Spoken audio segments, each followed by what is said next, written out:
bet tad vienā brīdī viņa teica, es iešu pati.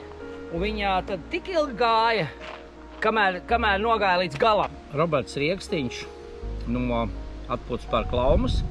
2001. gada, kad tad sākām atvērām ar bišu taku un augu taku.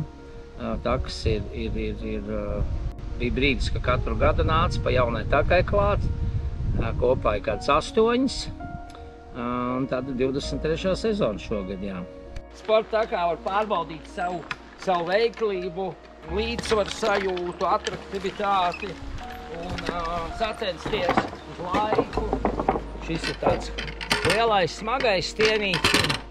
Šis ir vairāk mazajiem, bet nu, kā redz, var arī lielāks rāpties. Kā smejies, viss jau ir reiz izdomāts. Tikai bieži vien jāpārvērš savā interpretācijā.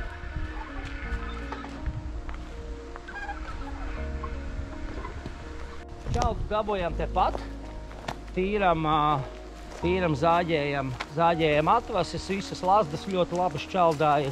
Nu, viss, kas no meža kopšanas nāk, tad to arī pārvēršam šķaldā. Un var māmiņas ar ratiem visur braukt un netraucēti arī centra takas var cilvēka kustību traucējumiem ar ratiņiem izbraukt.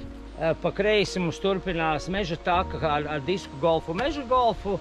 Un pa labi ejam uz putnu taku par putnu tā kā izcelšanās vēsturi. Pterodaktils Alberts. Šeit var mērīties, cik liels putnas ir vai ne, vai nu redz, tāds varētu būt kaut kur starp strausu un gulbi kaut kur pa vidu. Vitītes savāca savai vajadzībai sezonas laikā 400 litru nektāra, ko viņas patērē pašas. Un 400 litru nektāru pārvēršot medu ir apmēram 90 kg medus. Tātad zēnes ir tāda ierīce, ar ko kādreiz dravinieki kāpa kokā augšā pēc tā medus, jo agrāk jau medus nedzīvoja stropiņos kā tagad, tad viņš dzīvoja kaut kur augšā zarā. Šeit ir pati bišu takas saimniece, darba bite un mūsu karaliene, kā teikt, saimas un arī, bišu takas karaliene, jā.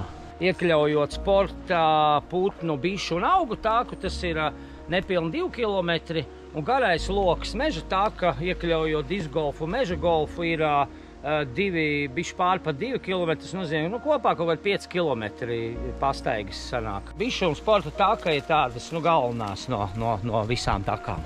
Var nobaudīt pankociņas laumiņu iecienītās, varam vaskas vecītes izliet pašrocīgi. Un atpūsties un doties atkal tālāk kaut kur.